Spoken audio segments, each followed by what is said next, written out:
Morning News. Massacre de Songo, les politiques s'indignent, tous condamnent ce crime abominable.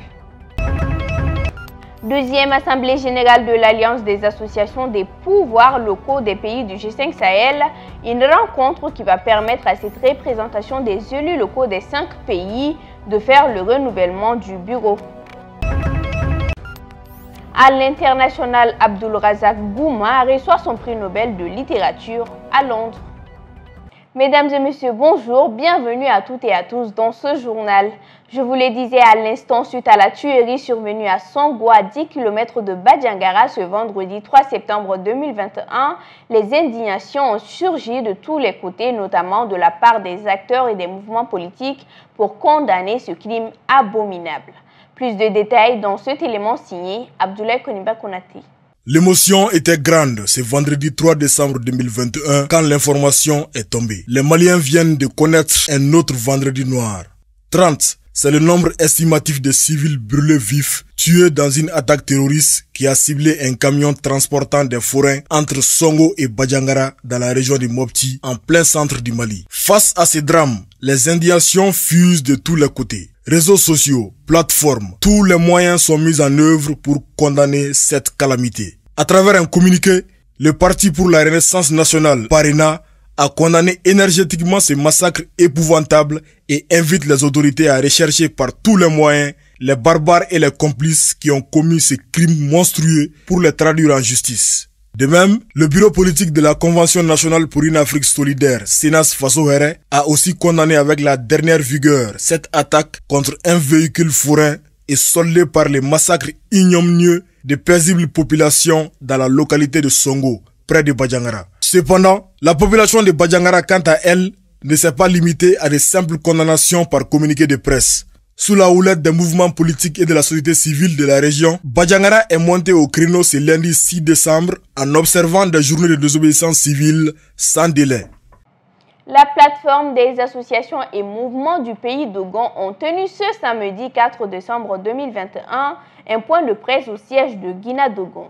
Objectif, dénoncer la détérioration continue de la situation sécuritaire dans le centre du Mali. Moussa Temine pour le reportage. Par la présente déclaration, l'ensemble des forces vives du pays d'Ogon, de l'intérieur comme de l'extérieur, regroupées au sein de la plateforme des organisations du pays d'Ogon, s'insurgent contre la détérioration continue de la situation sécuritaire dans le centre du Mali.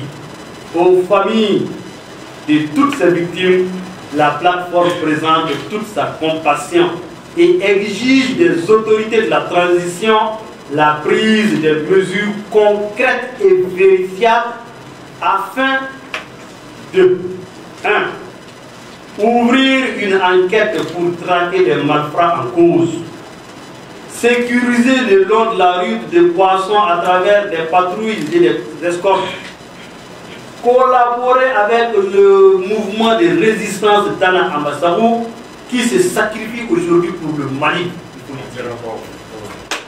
Permettre à toute la communauté de circuler librement le long de la route. Réhabiliter tous les hameaux et les villages incendiés ou déplacés en vue de faciliter le retour des déplacés. En attendant, au regard de toutes ces atrocités, la plateforme entend exprimer son ras-le-bol et s'active à prendre ses responsabilités face à l'histoire. Nous restons dans le même registre suite à l'attaque qui est survenue sur l'axe Badiangara qui a occasionné la perte en vie de plus de 30 personnes. La population a décidé d'observer une désobéissance civile jusqu'à ce que l'État assume sa mission régalienne qui est la sécurisation des personnes et de leurs biens. Debou Sangara, président de la coordination du groupe Dana Ambasagou de Badiangara, joint au téléphone, nous en dit plus. Donc, vous savez, il y a eu Orosagou. Il y a eu Sobanda, il y a eu beaucoup de morts, beaucoup d'enlèvements, beaucoup de villages brûlés. Mais nous avons trop attendu, nous avons trop souffert. Mais maintenant, alors avec la dernière Le dernier événement de Songo, c'est ça qui a, en tout cas, l'eau a débordé les vagues. Vous savez, il y a eu plus de 30 morts. Et ceux qui sont morts, c'est presque des innocents, des civils, des femmes et des enfants. Et donc, la population de Bandiagara, la jeunesse, les femmes, les vieux chefs de quartier, les religieux, c'est-à-dire toutes les corporations réunies ont décidé d'aller à la désobéissance civile. Vraiment de boycotter tout ce qui est État pour chercher une réponse à la sécurité, à la sécurisation du pays de Gond, notamment le cercle de Bandiagara, la région de Bandiagara. Raison de notre désobéissance, c'est amener la sécurité. Nous, droit à la nous avons besoin au droit à la vie.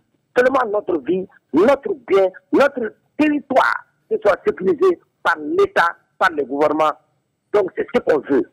Si l'État ne s'occupe pas de nous, et le Mali ne s'occupe pas de nous, nous allons demander à notre chef d'état-major, en complicité avec Djabali, jusqu'à Dogofri, nous allons jusqu'à Mondoro, nous allons demander au chef d'État de prendre sa décision, prendre sa responsabilité et prendre l'autonomie de notre territoire. Les étudiants du cycle licence et du master de l'ISC Business School ont reçu leur diplôme le samedi dernier. Les deux promotions ont pris le nom de Feu Mariam Kaïdama Sidibé, l'ancienne première ministre du président ATT. Reportage Aruna Saliakone. Ils sont 107 étudiants de l'ISC Business School à recevoir leur diplôme. Les deux promotions ont pris le nom de Feu Sissé Mariam Kaïdama Sidibé. Le choix de l'ancienne première ministre du président ATT n'est pas fortuit. Un choix qui honore sa famille. Il s'agit d'une promotion de licence et de master en fait qui porte le nom de Feu Madame Sissé Mariam Kaïdama Sidibé. Une dame qui a placé la barre très haut, donc on l'a choisi tout expressement pour que les étudiants puissent prendre son exemple et pouvoir essayer de surpasser cela. Non pas de limiter seulement, de surpasser. C'est un honneur. Mais l'impression que j'ai aussi, l'émotion, me permet de voir un comportement scolaire des jeunes qui ont fini leur étude après tant d'années, leur joie. Mais porter le nom de cette grande dame veut dire que ce n'est pas une course de relais. C'est un flambeau qu'on doit garder. Parce que Mariam a été aimable, studieuse, travailleur. La direction de l'ISC se dit fière du rôle qu'il joue dans le cadre de la culture de l'excellence, de l'éducation et la formation des jeunes Maliens. Nous avons décidé d'impacter positivement sur la qualité de l'éducation au Mali parce que nous sommes convaincus que c'est à travers l'éducation que ce pays va se redresser. Les étudiants et les étudiantes que nous arrivons à mettre sur le marché nous satisfont d'un point de vue performance, efficacité, motivation au travail. Je pense qu'on peut se reposer sur eux pour les entreprises de demain et le développement du Mali. Et nous pensons que nous comptons parmi les 5 top level en matière d'université privée à Bamako dans le domaine des sciences de gestion.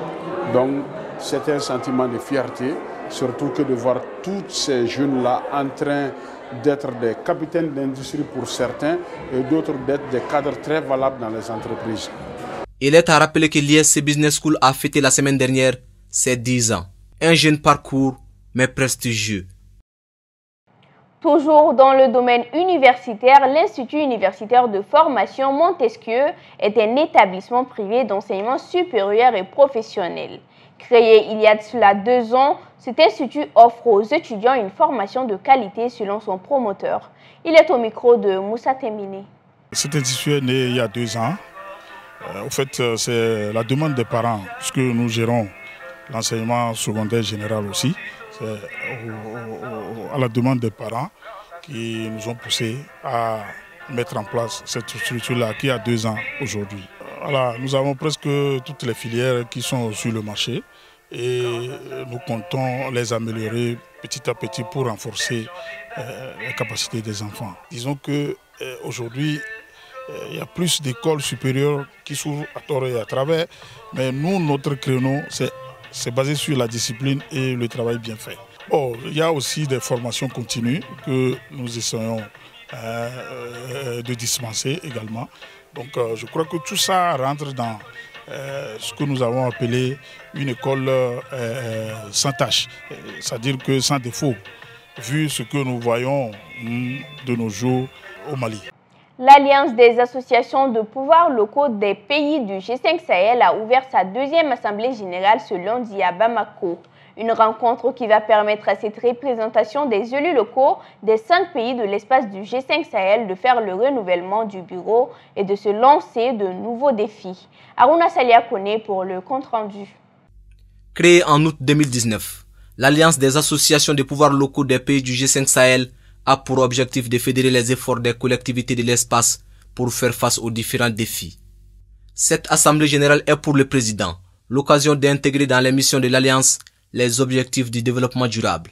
Nous allons travailler à mieux nous positionner pour être plus présents dans la mise en œuvre des agendas internationaux que sont les ODD, les changements climatiques, les questions migratoires, les crises sanitaires, la prévention et la gestion sécuritaire et sanitaire.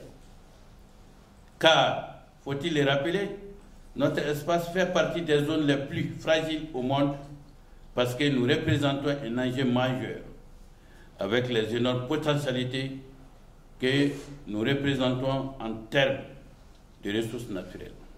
Le représentant du GIZ et de l'Union européenne appelle à l'intégration des questions transfrontalières, du dialogue entre les acteurs locaux et les pouvoirs publics.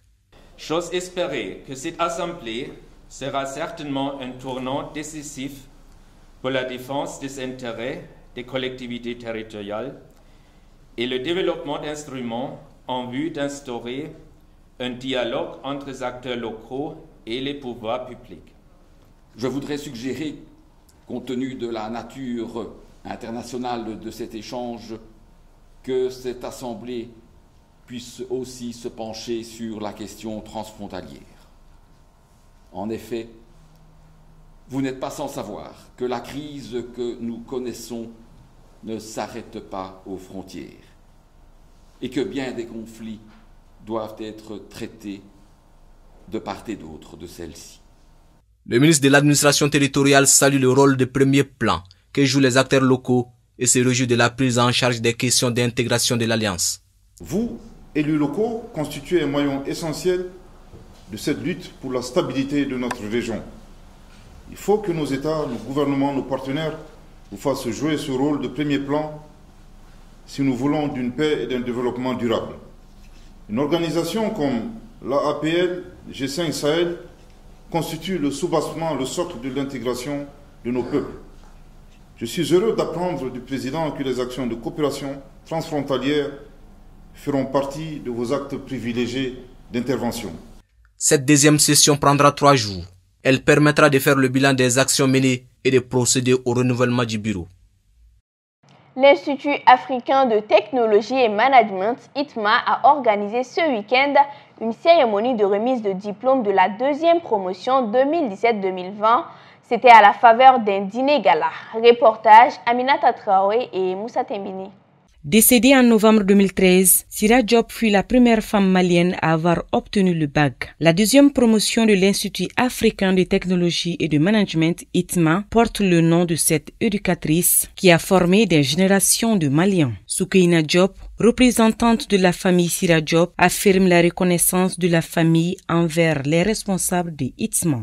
Chère filleule de Madame Diop Sira Sissoko, les familles Diop, Sissoko et alliés m'ont fait l'honneur de me désigner comme représentante de la marraine de la présente promotion de diplômés, feu Madame Diop Sira Sissoko, notre mère, très affectueusement appelée Tanti Sira par des générations de jeunes filles et de garçons qu'elle a eu à former et encadrer tout au long de son parcours professionnel d'enseignante, d'éducatrice. Je commencerai par exprimer nos vifs remerciements à la direction de cette prestigieuse institution, l'ITMA, pour avoir porté son choix sur Madame Diop en cette occasion. Cette décision témoigne de votre connaissance et de votre appréciation de son parcours, tant sur le plan familial, social que professionnel. Mariétou Camara, représentante de la deuxième promotion, nous livre ses impressions. Chers promotionnaires, au terme de ces 3 années, ce qui nous unit, ce sont les moments que nous avons partagés. Ce sont les expériences que nous avons vécues, bons comme mauvais. Ils nous ont permis chacun à notre façon de grandir et d'apprendre. À chacun d'entre vous, je dirais courage pour les prochains chapitres de nos vies, qu'il s'agisse d'études, de travail, d'entrepreneuriat ou même de mariage. Il nous faudra nous armer d'une détermination sans faille.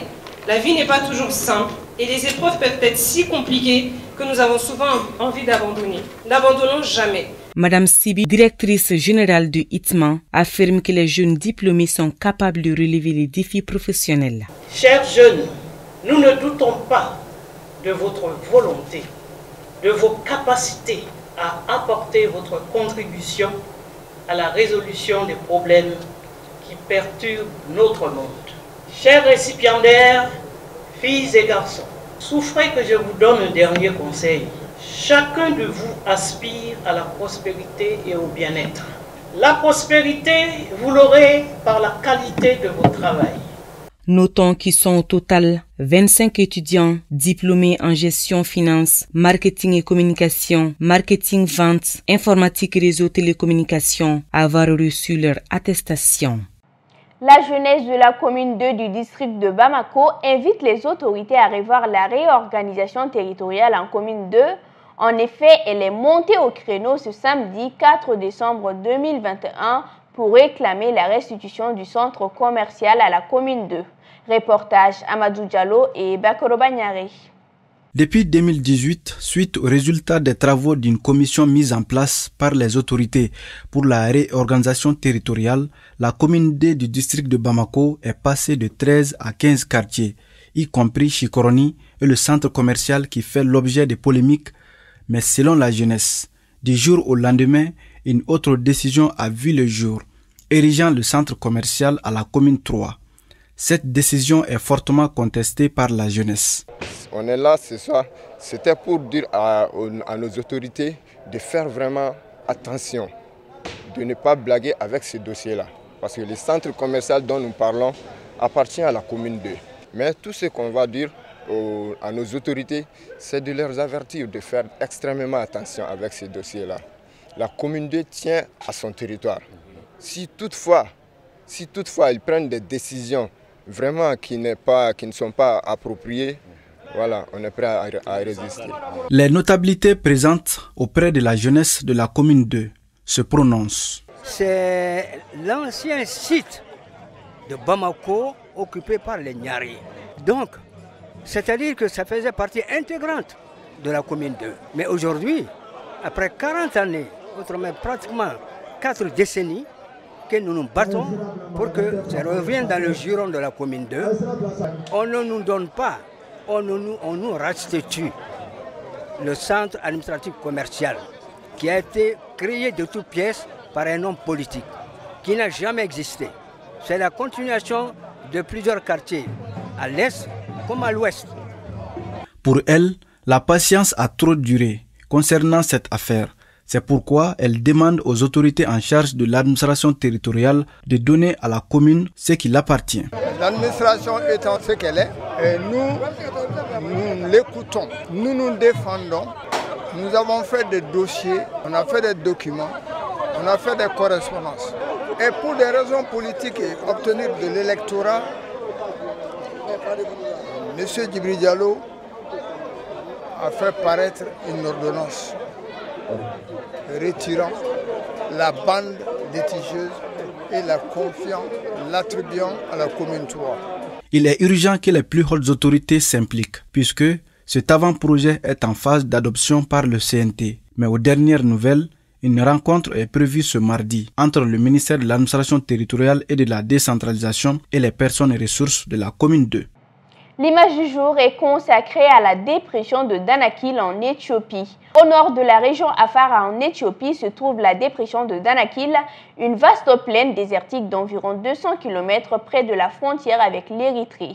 Elle se situe à 125 mètres au-dessous du niveau de la mer et est bordée à l'ouest par le plateau éthiopien et à l'est par les Alpes du Danakil, au-delà desquelles se trouve la mer Rouge. La dépression du Danakil est l'un des endroits les plus chauds de la planète, avec des températures moyennes de 34,5 degrés Celsius et sans pluie pendant la majeure partie de l'année. L'érosion, l'inondation par la mer, le soulèvement et la chute du sol ont tous joué leur rôle dans la formation de cette dépression, provoquant ainsi les activités volcaniques. La région est souvent considérée comme le berceau de l'humanité. En 1974, Donald Johanson et ses collègues y ont découvert le fossile de l'Australopithèque Lucy, vieux de 3,2 millions d'années.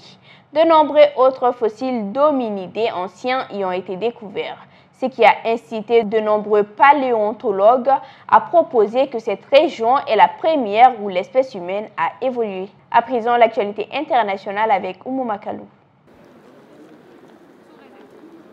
La 7e édition du Forum international de Dakar sur la paix et la sécurité en Afrique ouvre dans la capitale sénégalaise après une édition annulée l'an dernier en raison de la pandémie de Covid-19.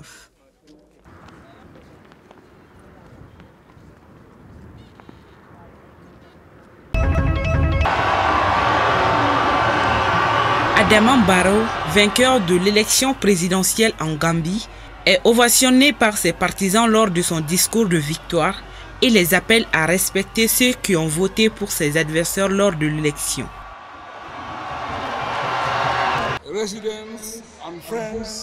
Chers amis gambiens, résidents et amis de la Gambie, je m'adresse à vous aujourd'hui avec un sentiment de joie et d'humilité. Maintenant que la Commission électorale indépendante CEI m'a déclaré, moi Adama Barrow, candidat du National People's Party, NPP, vainqueur de l'élection présidentielle du 4 décembre 2021. Je demande instamment à tous mes partisans de célébrer la victoire de manière civile. Nous rappelons que ceux qui ont voulu soutenir d'autres candidats sont également des Gambiens et que leur droit de le faire doit toujours être respecté.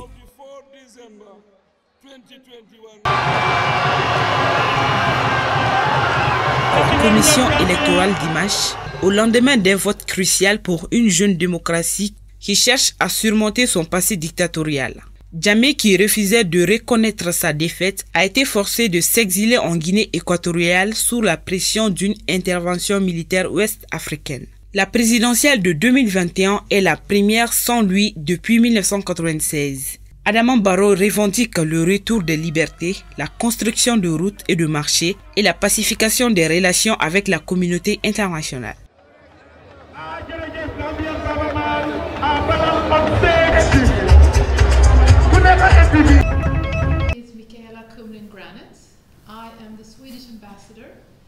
Auréolé du prix Nobel de littérature, Abdulrazak Gurnah reçoit le plus prestigieux des prix littéraires pour ses récits sur l'immigration et la colonisation lors d'une cérémonie au Royaume-Uni où le romancier né à Zanzibar vit en exil depuis plus d'un siècle.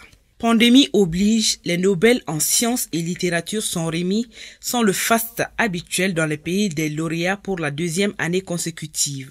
À Londres, Abdulrazak Gurnah a reçu à midi sa médaille et son diplôme des mains de l'ambassadrice de Suède Mikaela Kumle, grani à sa résidence officielle quelques jours avant une cérémonie à l'hôtel de ville de Stockholm en Suède le 10 décembre, date d'anniversaire de la mort d'Alfred Nobel. Habituellement, vous auriez reçu le prix des mains de Sa Majesté le roi de Suède. Cependant, cette année, la pandémie nous impose une célébration à distance. Et comme vous ne pouvez pas vous rendre à Stockholm, votre médaille et votre prix du Nobel vous ont été apportés ici aujourd'hui, a-t-elle déclaré. Le romancier est apparu détendu et souriant, posant sur les photographes en costume cravate avec sa médaille et son diplôme. Des membres de sa famille et son éditrice de longue date, Alexandra Prengle, assistaient à l'événement. 2021 a été une année faste pour la littérature africaine avec 3 grands prix, le Nobel, le Booker Prize et le Goncourt, remportés par des écrivains africains.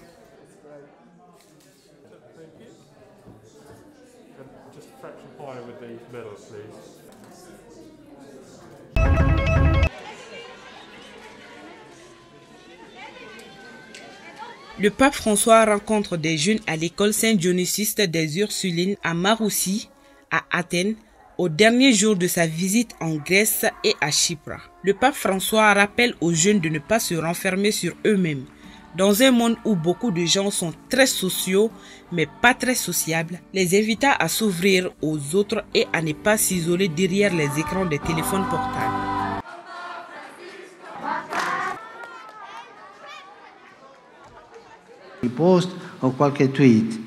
Aujourd'hui, beaucoup sont très sociaux, mais pas très sociables, repliés sur eux-mêmes, prisonniers du téléphone portable qu'ils ont à la main. Mais, sur l'écran, il manque l'autre personne, ses yeux, son souffle, ses mains. L'écran devient facilement un miroir, devant lequel tu crois être face au monde, alors qu'en réalité tu es seul, dans un monde virtuel plein d'apparences, des photos truquées pour paraître toujours beau et en forme. Au contraire, comme il est beau d'être avec les autres, de découvrir la nouveauté de l'autre.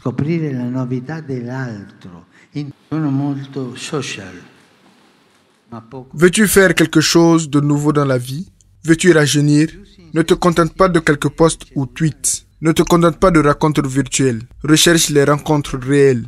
Surtout avec ceux qui ont besoin de toi. Ne cherche pas la visibilité, mais ce qui est invisible. L'espace Walaha accueille depuis le vendredi 3 décembre 2021 l'exposition intitulée Willy Kidjo, mets-toi debout du marionnettiste malien Yaya Coulibaly qui interroge chaque citoyen malien sur son rôle pour le retour de la paix et la construction du pays. Ce fut également l'occasion pour les responsables de l'espace de présenter leur programme trimestriel. Youssouf Kone et Bakoro Banyare.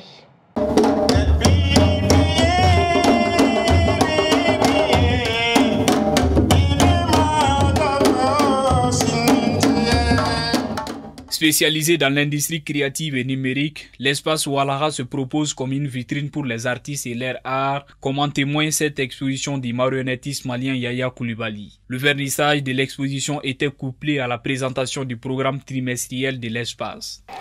Oui, en fait, la journée c'est surtout la présentation du programme trimestriel du groupe Walaha. Et bien sûr, on a couplé ça avec le vernissage de l'exposition de Yaya.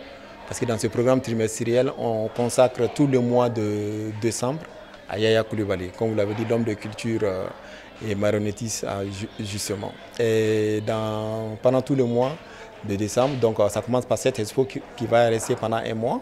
Et ensuite, il y aura des spectacles de contes avec lui.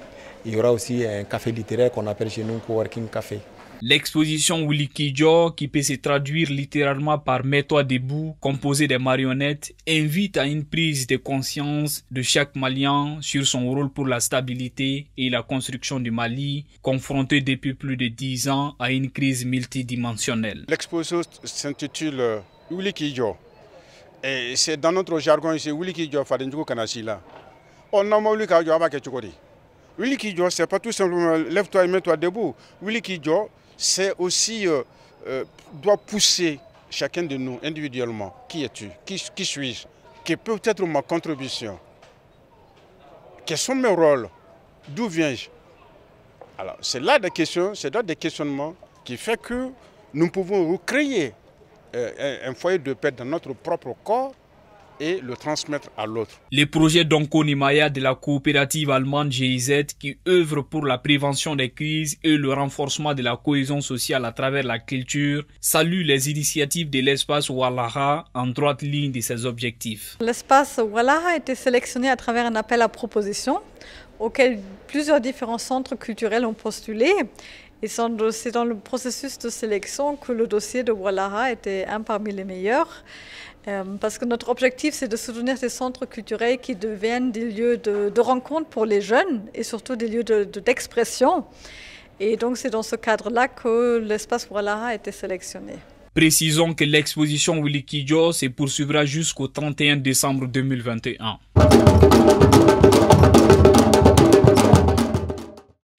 En sport, fin de course pour les deux clubs représentant le Mali en Coupe de la Confédération africaine. Le Stade malien de Bamako et le Binga FC ont tous été éliminés ce dimanche 5 décembre 2021, respectivement par Al-Ali de Tripoli et le FC Zanaco de la Zambie. Suivant le commentaire d'Eladji Malik Guitei. Il n'y aura pas de club malien cette année en phase de poule des compétitions africaines de clubs. Les deux clubs maliens, à savoir le Binga FC et le Stade malien de Bamako, n'ont pas pu valider leur ticket ce dimanche à l'issue des matchs retour des barrages face respectivement au FC Zanaco de la Zambie et Al Ahly de Tripoli de la Libye. Après sa lourde défaite à l'aller en Zambie 3-0, le modeste club de deuxième division malienne, le Binga FC, devait sortir ce dimanche une très lourde artillerie pour aller chercher cette qualification face à une équipe zambienne très expérimentée et habituée de cette compétition. À l'issue d'un match âprement disputé, les jeunes du Binga FC se sont imposés en toute fin de partie par le score de 2-0. Insuffisant pour valider leur ticket pour la phase de poule. Le Binga FC s'arrête alors à la porte de la qualification après avoir éliminé le Morovia Club Breveris de Libéria et l'Asfa Yenega de Burkina Faso. Reversé en Coupe de la Confédération après son élimination en Ligue des Champions par les Oria AC de la Guinée, les Blancs de Bamako n'ont pas pu eux aussi franchir l'étape des barrages face à Al Ahly de Tripoli malgré leur courte victoire à l'aller 1-0. Ce dimanche, en match retour, le Stade malien s'est incliné en Libye par les mêmes scores avant de perdre aussi au Tirobi 4-2. L'aventure s'arrête là alors pour le club malien qui depuis plus de 2 ans n'arrive plus à intégrer les phases de poule des compétitions africaines des clubs. Fidèles téléspectateurs de Joliba TV News, c'est la fin de cette édition. Merci à vous de l'avoir suivi. Excellente suite de programmes sur Joliba TV News.